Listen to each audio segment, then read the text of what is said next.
educação talvez tenha sido uma das áreas mais afetadas pela pandemia.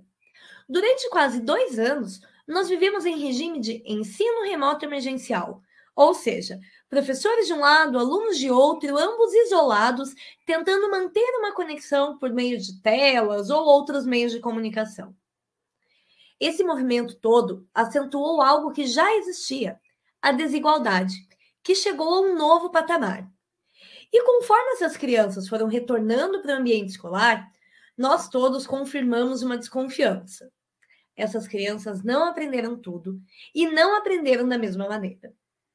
Iniciou-se, então, um movimento em busca da recomposição de aprendizagens. E este será o tema do nosso Explica Aí de hoje.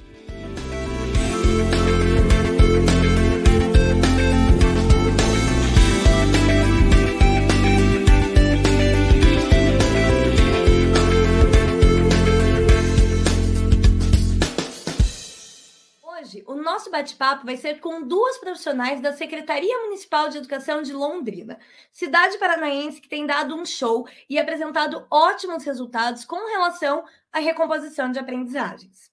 Vou chamar, então, para conversar aqui comigo a secretária Maria Tereza, que é professora, advogada, tem pós-graduação em gestão pública pela Universidade de Harvard, também é intérprete de Libras, e a Adriana Biazon, que é mestre em educação na Universidade Estadual de Londrina, especialista em psicomotricidade pela Faculdade de Ensino Superior do Centro do Paraná e também em psicopedagogia clínica institucional pela Unifil. Ela também é pedagoga pela Universidade Norte do Paraná. Vou convidar vocês duas para entrarem aqui comigo. Muito obrigada por aceitarem o nosso convite. Eu que agradeço, uma alegria falar um pouco sobre isso, falar sobre Londrina. Eu também estou muito feliz de poder falar um pouquinho do nosso trabalho, das nossas expectativas para 2023. Então, vai ser uma boa conversa essa nossa. Com certeza. Eu já quero começar elogiando o trabalho de vocês, né? Eu já acompanhei a fala de vocês em outros momentos e eu sei que vocês têm resultados expressivos nessa recomposição de aprendizagens. Mas quando a gente fala de recomposição de aprendizagens, a gente também ouve recuperação, reforço, e esses termos, eles têm algumas diferenças um pouco técnicas, né? Então, nós podemos começar entendendo melhor esse termo. Por que nós falamos recomposição de aprendizagens ao invés de recuperação ou reforço? Certo. Paty, para começar essa conversa, que tecnicamente quem vai explicar, a Adriana, que é muito melhor do que eu nesse assunto, eu só quero dizer assim, a gente começou a falar de recomposição de aprendizagem em que contexto? No contexto pós-pandemia. A gente entendeu que tudo que a gente fazia, né, quando a gente ficava de recuperação na escola, quando a gente estudava, tinha oportunidade, aí fazia a prova de recuperação, fazia o exame na faculdade, a gente ia tentando, né, recuperar alguma coisa, mas que a gente tinha tido acesso. Então, essa é a principal diferença. A gente fala em recomposição de aprendizagem num contexto totalmente novo, porque a gente voltou de uma pandemia, e aí eu quero citar um documento que é do Vozes da Educação, uma organização que pesquisou no mundo o que países, no retorno da guerra, fazem com as crianças. Então, a gente se inspirou em exemplos que são feitos pelo mundo, na Índia, em países que têm casos de ebola, pandemia, enfim, que já vivem essa situação há muito tempo, né? Nós nunca tínhamos vivido um tempo tão longo sem aula. Então, a gente já voltou diferente. Eu sempre dizia para a equipe assim, a gente vai ter que fazer alguma coisa diferente, porque isso não é igual a nada do que a gente viveu. Então, por isso, a recomposição de aprendizagem aparece nesse contexto. E aí a Adriana vai explicar para vocês um pouco dessa diferença técnica. É importante essa fala da Maria Tereza, porque a ideia do reforço é justamente isso que ela colocou.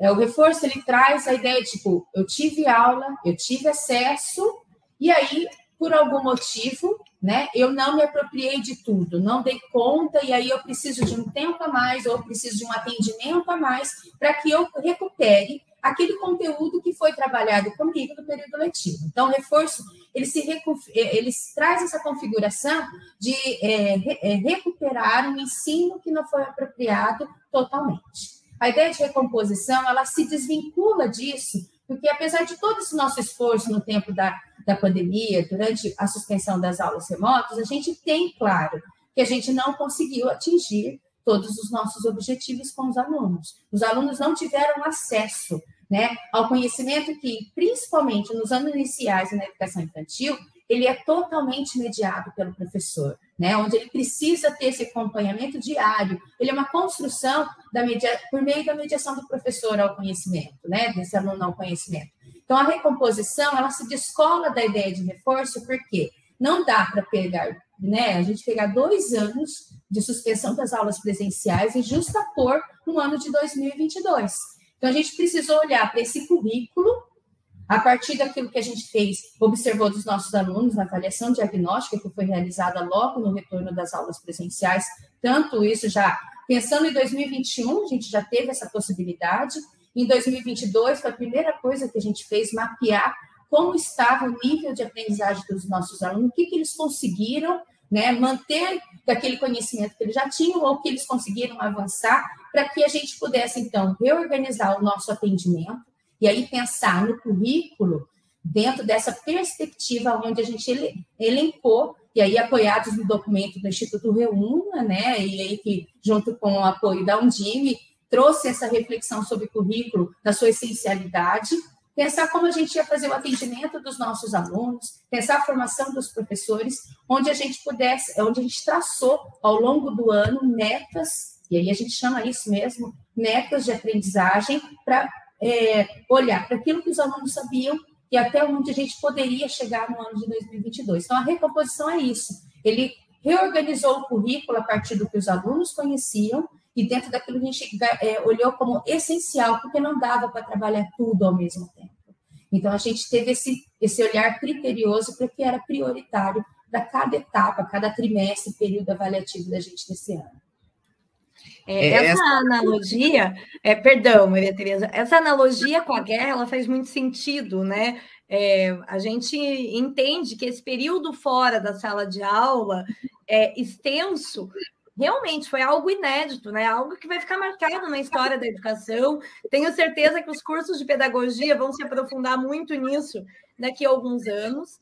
E quando a gente pensa nesse contexto de guerra, também é uma batalha de cada vez, né? Como a Adriana citou, não dá para fazer tudo ao mesmo tempo, não dá para a gente recuperar 2 anos em 2 meses de aula, mas foi o que nós vimos ali angustiando muitos professores no período do retorno, né? Era aquela coisa de como é que eu vou vencer o conteúdo, né? Aquela palavra aquele termo que a gente costuma usar na sala dos professores, como é que eu vou vencer o conteúdo que se ele não conseguiu ter o que ele tinha que ter tido no ano anterior, ou muitos nem tiveram acesso a conteúdo nenhum, né? Quando a gente pensa na realidade Brasil, nós sabemos que tem alunos que, infelizmente, não tiveram acesso a nenhum tipo de apoio escolar ali durante esse momento.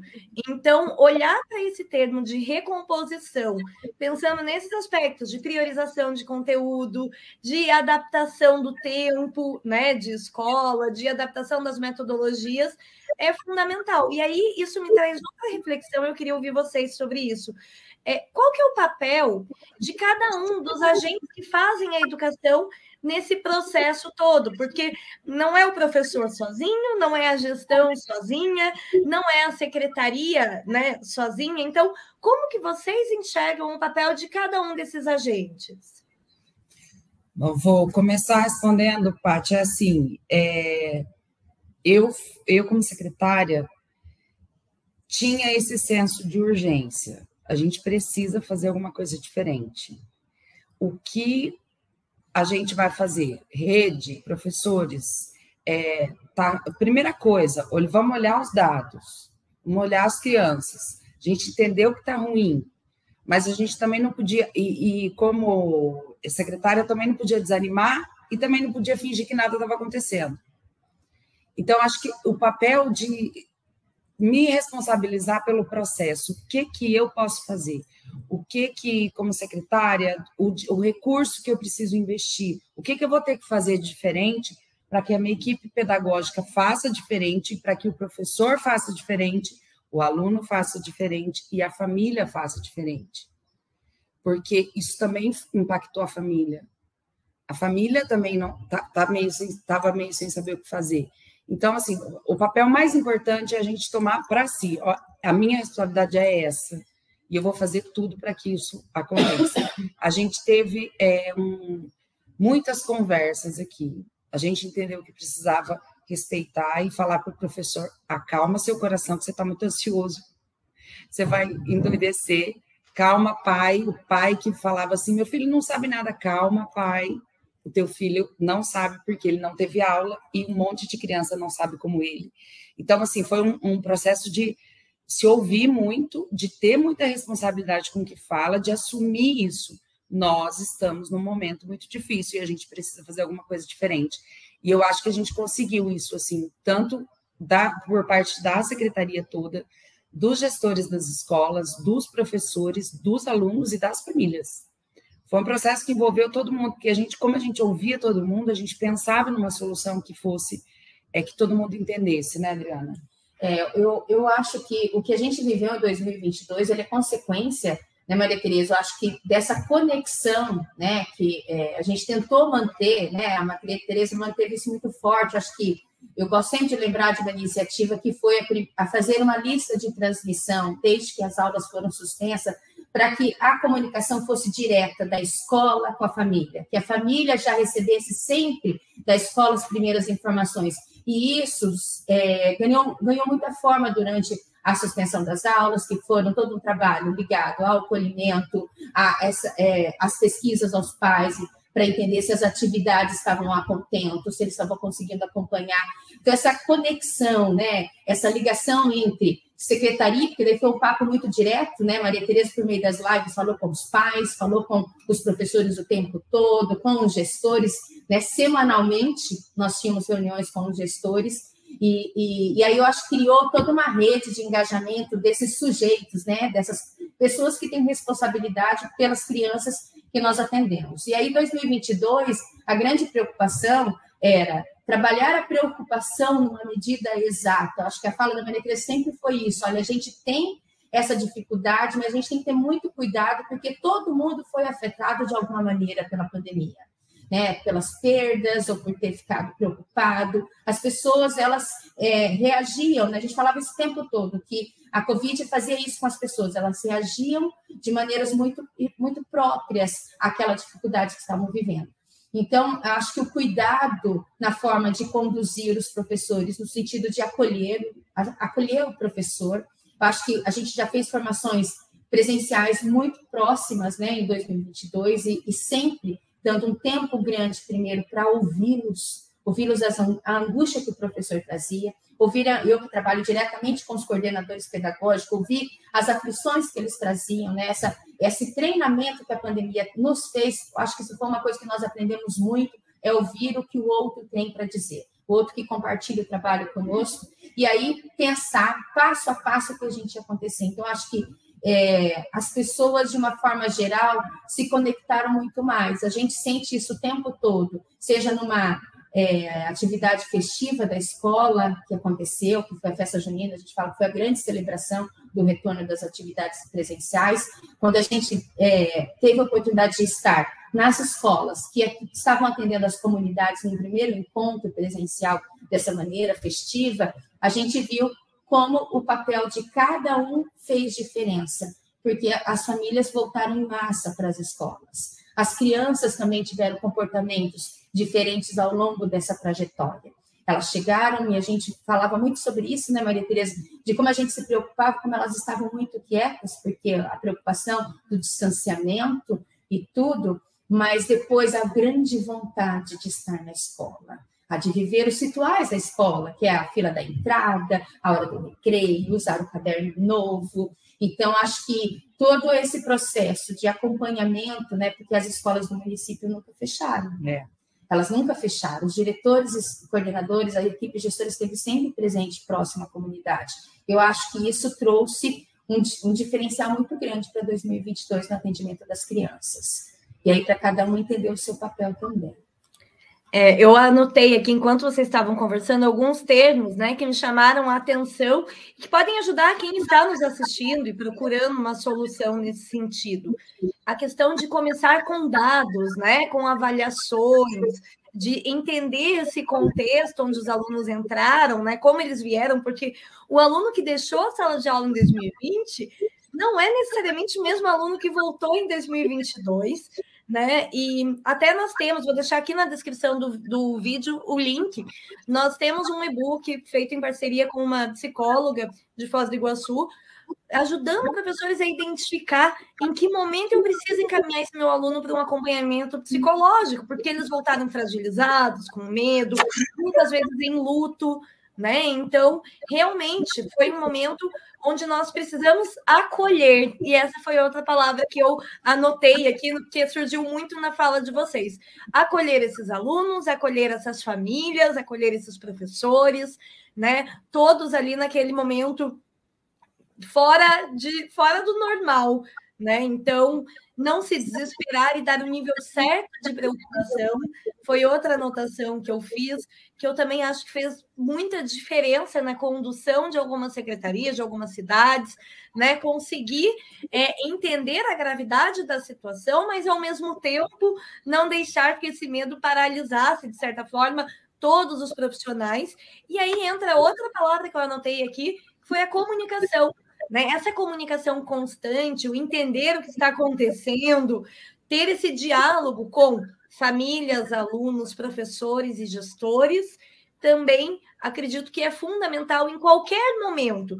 E espero que esse seja um aprendizado que a educação traga, né? Agora para o pós. Nem sei se eu posso dizer pós-pandemia, nem sei se é correto ainda, mas para esse momento de retorno, onde nós já estamos no fluxo presencial, mas que essa comunicação não se perca por causa da conexão que vocês conseguiram. Então, esse foi o último termo que eu anotei aqui. Essa conexão é algo que os professores relatam constantemente para a gente, principalmente professores do Fundamental 1, né, ali do 1º ao 5º ano, que sentiram mais falta no retorno às aulas, que sentem que faz mais diferença ali no trabalho com os alunos, porque quando escola e família estão alinhadas, né, quem ganha é o aluno. Então, obrigada pela fala de vocês, gostei muito nesse sentido. Acho que a gente conseguiu dar vários insights aqui para quem está acompanhando o vídeo. E aí a gente falou muito de 2022, de 2021, e eu queria entender, então, o que vem agora? Em que momento que vocês estão na secretaria e o que deve acontecer em 2023? Vocês já superaram todas as dificuldades? Não? Ainda vai existir um trabalho de recomposição? Como vai ser? Bom, a gente... tudo isso que você trouxe, Paty, exatamente. A gente está... E a gente só falou de gente. E a gente nem chegou ainda nas técnicas de recomposição, porque a gente olhou primeiro para as pessoas, como é que estavam os alunos, os professores, os gestores, e vamos, a partir daqui, juntar todo mundo e fazer um trabalho. E aí o dado, porque a gente precisava entender quem que estava lendo já, quem que não estava lendo, o que a gente ia fazer para quem não está lendo, o que a gente vai fazer para quem está lendo, sabe, o professor mudou o seu planejamento, e eu falo assim... com a equipe aqui, que se a gente tivesse mais uns 2 meses no ano, a gente dava conta de recuperar tudo. Mas não quero mais 2 meses no ano, não, tá ótimo, vamos acabar, vamos entrar de férias, acabou. Mas, assim, eu acredito que eu olho para 2022 com muita alegria, assim, de dever cumprido. E para 2023, com muita esperança de que a gente consiga equalizar isso, que a gente, nós estamos nesse ponto, assim, de organizar 2023, mas organizar com muito cuidado, de entender o quanto a gente avançou, porque antes da pandemia, a gente já tinha uma dificuldade, né? Enfim, a educação básica no Brasil não tem os melhores resultados do mundo, então a gente já tinha uma dificuldade. Aí a gente teve esse tempo sem aula. O que a gente vai fazer depois para superar?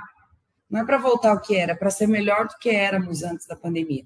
Então, esse é o trabalho para 2023. A Adriana pode falar um pouco sobre os planejamentos aí. Bem, eu vou começar pela sensação mais recente. Ontem eu estive reunida com os coordenadores pedagógicos, com todos os gerentes aqui do setor do pedagógico, refletindo sobre orientações que são parte do nosso cotidiano, né? Nós sentimos que a forma da condução e organização do trabalho pedagógico não poderia ser mais a mesma a partir do que a gente viveu na pandemia. Então, a gente fez todo um estudo com os coordenadores de reestruturação de muitos dos nossos trabalhos, desde o planejamento, que hoje ficou muito mais afinado com o atendimento da diversidade que somos numa sala de aula, tanto pelos níveis de dificuldade, acho que isso não dá para dizer que é contribuição, porque a gente sabe que a gente tem que correr atrás ainda dessa recomposição, mas acho que treinou muito um olhar sensível para as crianças nas suas especificidades, não só mais para o aluno de inclusão, mas o aluno que também não teve acesso pleno à educação nesse tempo de pandemia e a preocupação do planejamento. Então, a gente fez todo um debate ontem, um estudo aprofundado, mas também de mudanças de perspectiva na forma de pensar o planejamento, na forma de pensar a formação, que foram as discussões de ontem, a formação dos professores e as discussões que as escolas podem promover para se entender a instituição e atender melhor os alunos. Nós ontem refletimos sobre a questão dos alunos da educação infantil e essa transição para o ensino fundamental, porque eles também foram afetados pela pandemia e também estão sendo pensados a partir dessa recomposição, na medida que a educação infantil entende e escolhe olhar para as suas crianças. E aí essa reflexão que eu fico de ontem, né, fortalece muito o cenário que a gente já vislumbra para 2023. Aqui no município de Londrina, a gente já enxerga que a gente pode pensar o ciclo de alfabetização o mais próximo da realidade. Isso foi uma surpresa muito grata para nós, porque esse retorno das crianças, por mais que tenha sido um pouco difícil no começo, porque as crianças não sabiam ainda nem onde era o banheiro, como se comportar na escola, porque elas ficaram em aula remota, a vontade que elas estavam nas escolas trouxe para a gente um desdobramento no encaminhamento pedagógico durante o ano muito interessante. Então, a gente olha para o ciclo de alfabetização hoje de forma muito próxima daquilo que é já no seu cenário, lógico, evidenciando o trajeto dos conhecimentos e dos conteúdos essenciais nessa jornada, para deixar o professor, acalmar o professor no seu planejamento, porque, eu primeiro dou conta disso, eu tenho essa meta, dei conta disso, eu posso aprofundar, posso encaminhar, posso avançar no conhecimento com esses alunos. Então, o ciclo de alfabetização, a gente olha já muito próximo daquilo que a gente era antes da pandemia. Com uma certa preocupação ainda com o terceiro, porque ele pulou do P5, ele fez um terceiro esse ano, né? Ele saiu na educação infantil e foi para o segundo, né? Ano, mas é muito interessante o avanço da mesma maneira. Aí a gente vê com muita alegria a vontade dos professores de estarem com os alunos e dos alunos estarem na escola. Ainda temos preocupações com o quarto, quinto ano.